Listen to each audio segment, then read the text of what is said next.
Which type of comms is the best for you? This is Kane 1906. Today we're going to talk about the difference between FRS, GMRS, and ham radio, and which one is actually best for you. So again, some people think FRS is best for them, but have no idea what it truly is. Some people think GMRS is best for them, but don't know what that truly means. And then some say, no, go ham, which in this case could be a good one. But what we're going to do now is going to break down each one of these and figure out which one is actually best for you. So the question again is FRS, GMRS, or ham radio, which one is actually the best fit for you? Now, when we're talking about this, we're going to have an outline of what we call FRS, which is Family Radio Service, GMRS, which is going to be General Mobile Radio Service, Amateur Radio, which is ham, Hybrid Radio, which are your bubble wraps that you see frequently in Walmart, things of that nature. They're going to be FRS/GMRS. And what frequencies would you be on if you're looking at FRS, GMRS, and which one is actually best for you? Now, when it comes to Family Radio Service, or what we call FRS, this one, there is no license needed at all. This is just your regular walkie-talkie, the little small bubble wrap one that you actually see at Walmart. These are handheld, compact, and a wireless two-way radio. They're relatively short distance or short range of motion, but they have good clarity. Now, what we say about that when we say short range of motion is you may get half a mile, if that, when it comes to this type of radio. Because again, these are what we call line of sight. So they have to be able, one radio antenna has to see the other radio antenna to actually have good communication. So with that, if they're not in sight, or what we call LOS, it is very difficult for those two radios to actually communicate to each other. Now, this type of radio service, FRS, is license free. So you don't have to take any type of test, and no type of license is actually required for this. Now, looking up here, these are different types of FRS radios, or your family radio service. These are different types. Again, they're unlicensed walkie-talkies. Again, like I said before, they're wireless, handheld, compact, two-way. Good for small or short range. You have the Garmin, the ICOM, the Midland, Cobra, Unidine, and Motorola. So if you notice, they all have one thing in common. They have a fixed antenna. So these are your FRS radios. Unlike a CB, because you see them in the big rigs all the time, breaker 19 or so forth. Unlike CBs, we'll call citizen bands, ham radios, and most other tour radios that are no license require you to use an FRS radio. That means they have to have a fixed antenna. There are no fees for usage, airtime, per call charges, anything of that nature. Just got to make sure that the battery is charged and you're good to go. GMRS is your General Mobile Radio Service. It does require a license, but getting the license is relatively easy. At the time of this video, the license costs about $70 for 10 years, but we noticed that they have now changed it to where it's only $30 for 10 years, and it's good for the entire family. Your GMRS radios provide very good quality or clarity over a slightly larger or longer range.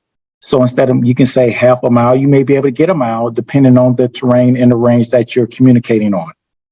And again, these are handheld, these are portable, similar to that of the FRS radios, and they pretty much share some of the same frequencies.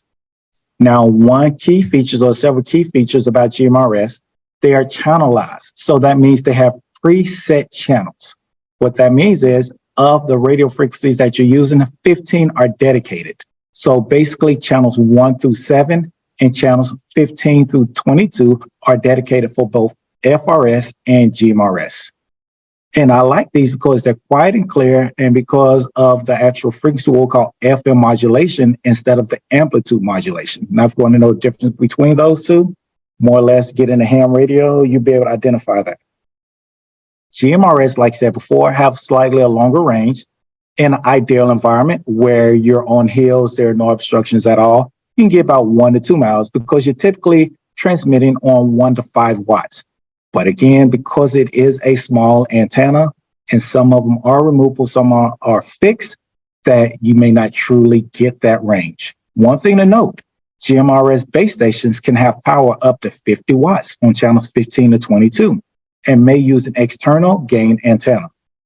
It's intended for use by individuals who possess a valid GMRS license, as well as his or her immediate family members. So again, one person in that immediate family can get that actual radio or that GMRS license. and that's all that they need. Then the entire family after that can actually communicate on that. So again, immediate relatives of the GMRS station license are entitled to communicate among themselves for personal or business purposes. Employees or friends of that licensee who are not family members may not use this service. So it's not like you can have a club on it. You can have your immediate family, which FCC defines as a spouse, children, parents, grandparents, aunts, uncles, nephews, nieces, and in-laws. However, everything else, or what we say employees and friends, are not able to actually communicate on that. And like I said before, the FCC has gotten rid of it where GMRS license are not available for clubs or groups. Your amateur radio, or what we call your ham radio, you do require a license. It's an FCC license as well, similar to that of the GMRS. Now, this one is very unique because in order to get this license, you must pass a test.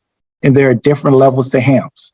You have the technician, you have the general, and you have the amateur extra. Each level has a certain frequency or certain bands that you can communicate on. So as you move up, you will unlock more frequencies. So basically a general and an amateur extra can talk on what we call HF or high frequency, which means you can communicate with people in different countries because you're hitting the ionosphere, whereas your technician pretty much relies on the repeater. Now, similar to that of the GMRS, similar to the technician wise as well, because again, you're relying on a repeater. However, when it comes to ham radio, if you have a general license or an amateur extra license, you can use HF, which is very useful. One thing to note is that CERT teams, these are specific CERT critical response teams. They often use ham radios or handheld devices, we'll call handy talkies, on a 2-meter band or a 440 band. Now, when it comes to that, they have designated frequencies. So if you remember like Hurricane Katrina, Gustav Ike, or any type of natural disasters, and communications going down, it's pretty much your ham or your amateur radio operators are the ones that's taking the lead. And from personal experience, because I am a radio operator or a ham radio operator with a general license, and the Tribe of Kings do have their own call sign. So we can actually communicate on HF, or what basically we can communicate on a general license because I'm general licensed. So when it comes to this, we can communicate to people in different countries if that's what we choose. However, for us, the way we use it is we have different tribes. So one tribe can actually communicate with another tribe with an HF radio, which is good because, again, in natural disaster, things of that nature, we can communicate to each other, check on each other, and make sure we hit our checkpoints at specific times. Now, when it comes to natural disasters, ham operators, like stated before, are the ones that are first to respond out. So they have designated frequencies, and they will use HF and HF antennas as well. So they'll have designated frequencies on both the 2-meter band, the 440 band, and HF. And they're the ones that have priority, and they will be communicating until all other comm has been up. Once other comm has gone up, they would then begin to step back. Comparison of your FRS, which is located here, GMRS, and ham. Notice the difference between the antennas. Notice that for your FRS, it's a fixed antenna. GMRS, most of them are fixed, but you have some that are removable. However, for the ham radio, you have a removable. In addition to that, notice that on the front of the FRS and GMRS, you're not able to program frequencies in. That's because they have designated ones, 1 through 7 and 15 through 22. However, if you notice for the ham radio, you can program your frequencies in. Notice the range, 0.5 to 1 to 2, and ham radio, approximately 5 miles or more. Price-wise as well when it comes to these radios. Now, FRS does not require a license. However, FCC license is required for both the GMRS and the ham. The only difference is GMRS, you do not have to take a test. You can apply for your license, you get your license. However, for ham, you must take the test in order to obtain your license. Dual service and hybrid radios, FRS, GMRS, what we talk about when we say dual service. That means these radios will cover both FRS channels and GMRS channels. So if you notice, FRS channels are 1 through 14, GMRS channels are 1 through 7, and 15 through 22. So you notice they cross over each other. Hence the reason they call them dual service or hybrid. These radios may be used without a license if the FRS channels are the ones you're actually communicating on. Now, if you're going to communicate on a GMRS, which is channels 1 through 7, 15 through 22, you must have that GMRS license. But if you're only doing FRS, you can communicate without a license. However, you must transmit at a very low power of half a watt, which honestly, that's such a low power. It is going to be very difficult to get a signal out to talk to another radio unless you're pretty much just standing side by side. This is a chart that shows all the frequencies available for both FRS, GMRS, and the ones that actually combine together. So if you notice, you have 462, 5625, and these are all FRS, GMRS shared frequencies over here on the left side. Notice you can transmit at a maximum power of 5 watts. However, for FRS only, because again, there's no license that's required, you can only transmit at half a watt. Notice the frequencies as well. And both FRS and GMRS have frequencies pre-programmed to their radios. On the far right side, these are your GMRS frequencies only, and a lot of these you can transmit up to 50 watts if you have that base station. So notice some of these frequencies actually cross over because again, they share them. So that's one thing you need to understand if it comes to FRS, GMRS. They share frequencies, so you will need a license if you want to transmit on GMRS. However, if you're on FRS, you don't need a license at all. For FRS, like we stated before, family radio service, when it comes to this, when no license is required. The pros of this: simple operation, inexpensive, plentiful, which means they're always available, no license required, like stated before. They share frequency with GMRS. Some of the cons or downfall of that is poor range in urban areas. And you notice most of our environments are going to be urban areas. So if you're trying to transmit on FRS, you can hang it up. They're not usually rugged or waterproof. And again, if you're using these when camping, hunting, or, shit hit the fan or something of that nature, these are not the best radios for you. Now, they do use them for certain type of training events, such as intra-field team communication and stationary communications. Other than that, they pretty much go what we'll call the GMRS. And you notice for your GMRS, when it comes to this one, you do have to have a license. Again, said before, that has to be corrected. At the time of this recording, they have now dropped it to $30 for 20 years. I'm sorry, $30 for 10 years. Now, the pros of this: simple operation, inexpensive, plentiful, shares frequencies. So FRS shares frequencies, pro-grade radio available. So that means you have more of a sturdy radio. License required, but there is no test. You still do have a limited range in the urban areas because of the buildings, trees of that nature. And there may be some interference from other FRS, GMRS frequencies, because again, you're going to be using these with other people. So you might end up on the same frequency, or if somebody's transmitting on a higher power than they're supposed to, that will bleed over. Now the uses: command field team communications, intra-field team communications, stationary logistics, things of that nature. When it comes to this, we're talking about triage when there's mass casualty or something of that nature. Or if they're dealing with like a marathon or something of that nature, that's pretty much what they're using. This one we'll call the amateur radio. They're licensed anywhere from $14 to $20. It's good for 10 years. Let's say you do have to take a test to actually get the license. So understand that in order to get a ham or amateur radio license, because they come in 3 different levels: technician, general, amateur extra, that you must take a test each time to upgrade to the next level. Again, I stated before, as you upgrade to the next level, you unlock more frequencies. The pros of this are quality construction, because again, you're going to pay more money.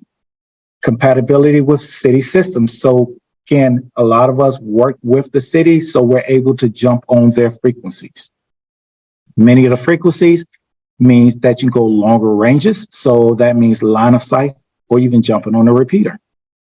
You also have powerful mobile and base stations available. So again, you can push out more because again, these are base stations, so you can push out more watts.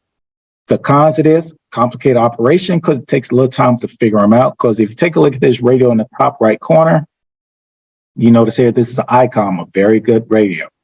Now, push button, so you have a lot of things to play with. So one of these you have to actually read the owner's manual to understand. Same thing with the bottom right. This ICOM, You have to read the owner's manual to understand how to work it if you're not familiar with it. So they do have a complicated operation. Exam is required and is expensive. So again, getting the ham radio is expensive, but we know that getting into any hobby and being true to that hobby is going to be expensive. Uses of ham radio, again, like we said before, command, EOC, fire management, things of that nature, field team, health and welfare, natural disasters, FEMA. A lot of the FEMA people or FEMA operators are ham radio operators. I've trained them myself personally to help them get their tests. So again, yes, ham is a good way to go. I hear you, but which one is good for you? Now, I can't personally answer that. It is based on what your needs are. If your needs are just to be in the local area, FRS, GMRS is an excellent way to go. If you want to push further out there to cover longer distances, I recommend ham. Yes, you have to study for the test. Yes, you unlock more frequencies as you move up a level. But if you're truly looking for a shit hit the fan scenario or instance, ham radio is the best to go. It is perfect to have your GMRS license first. That way you can get used to working those radios. And then when you have time, start preparing yourself for ham. That way you have best of both worlds. Let's say you want to create a group of your own. If you want to create a group of your own, then you're looking at having only one person truly test for general or advanced, and everybody else in that group, because you can make it a club, can then work on that license, which is perfect. You all will use the same call sign. So there's nothing wrong with that. So again, which one is best for you is based on your conditions, your situation, whatever. I highly recommend go GMRS to have that license. And then when you get time, go ahead and begin studying for your ham. It is good to have it and not need it than to need it and not have it. For more information on our Technician Amateur Radio course or our General Amateur Radio course, feel free to email us at info@whitesidetacticalsolution.com or visit our website at www.whitesidetacticalsolution.com.